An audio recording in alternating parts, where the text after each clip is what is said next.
I'm very happy today. মালয়েশিয়ার সঙ্গে দ্বিপক্ষীয় সম্পর্ক নতুন উচ্চতায় নিয়ে যেতে চান অন্তর্বর্তী সরকারের প্রধান উপদেষ্টা অধ্যাপক ডক্টর মোহাম্মদ ইউনূস। মালয়েশিয়ার প্রধানমন্ত্রী আনোয়ার ইব্রাহিমের সঙ্গে একান্ত বৈঠক শেষে শুক্রবার 4 অক্টোবর বিকেলে এক যৌথ সংবাদ সম্মেলনে তিনি একথা বলেন। তিনি বলেন, ঢাকায় পুরনো বন্ধুকে স্বাগত জানাতে পেরে খুবই খুশি তিনি বলেন, আমরা আমাদের দ্বিপাক্ষিক সম্পর্কে এগিয়ে নিতে সম্মত হয়েছি, যেখানে তারুণ্যের শক্তিতে এগিয়ে যাওয়ার বিষয়ে একমত হয়েছি। সম্পর্ক নতুন উচ্চতায় নিতে অর্থনৈতিক, সাংস্কৃতিক ও রোহিঙ্গা ইস্যুতে আলোচনা হয়েছে।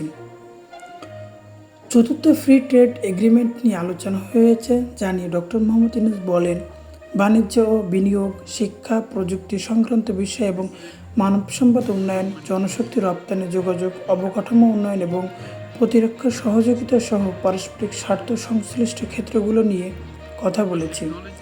মালয়েশিয়ায় বাংলাদেশিদের জন্য কর্মসংস্থান তৈরি এবং ভিসা সহজীকরণের বিষয়েও আলোচনা হয়েছে। আসিয়ান জোটে রোহিঙ্গা প্রত্যাবর্তন বিষয়ে মালয়েশিয়ার সক্রিয় সহযোগিতার আহ্বান জানিয়েছেন প্রধান উপদেষ্টা।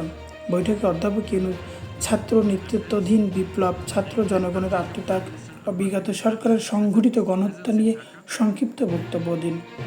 প্রধান উপদেষ্টা মালয়েশিয়ার বিশ্ববিদ্যালয় এবং এর নেতাদের সঙ্গে তার দীর্ঘ সম্পর্ক নিয়েও কথা বলেন। দুই নেতা তাদের ঘনিষ্ঠ বন্ধুত্বের নিদর্শন হিসেবে একই গাড়িতে চড়ে দ্বিপাক্ষিক বৈঠকের ভেন্যুতে যান। এর আগে শুক্রবার দুপুর 2:30টায় তিনি ঢাকায় পৌঁছান। মালয়েশিয়ার প্রধানমন্ত্রী হজরত শাহজালাল আন্তর্জাতিক বিমানবন্দরে তাকে স্বাগত জানান প্রধান উপদেষ্টা ডক্টর মোহাম্মদ ইউনূস।